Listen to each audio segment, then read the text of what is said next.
नमस्कार, आप देख रहे हैं फैक्ट नाउ की फैक्ट खबर। यूपी सरकार ने महिला सुरक्षा के मद्देनजर सरकारी और प्राइवेट सेक्टर में काम करने वाली महिलाओं के लिए नियमों का ऐलान किया है। इसके तहत कामकाजी महिलाओं को शाम 7 बजे के बाद और सुबह 6 बजे से पहले ड्यूटी करने के लिए बाध्य नहीं किया जाएगा। ये वर्क फ्रॉम होम और वर्क फ्रॉम ऑफिस दोनों पर लागू होगा।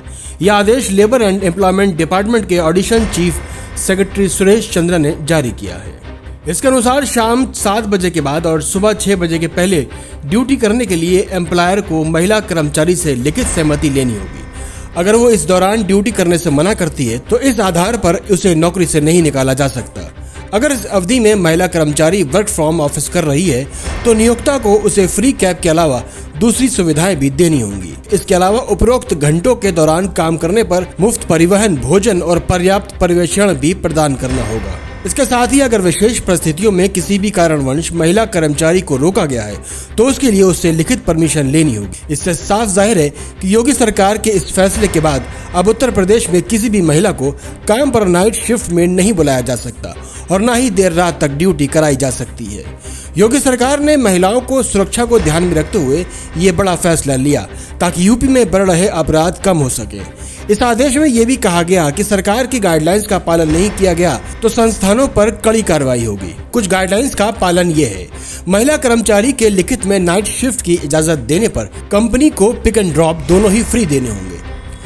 इधर दूसरी खबर AIMIM के चीफ असदुद्दीन ओवैसी से है, जो लगातार अपने तीखे जुमलों से बीजेपी और मोदी को निशाना बना रहे हैं। ओवैसी ने शनिवार को महाराष्ट्र के भिवंडी में एक रैली को संबोधित करते हुए प्रधानमंत्री नरेंद्र मोदी पर निशाना साधा।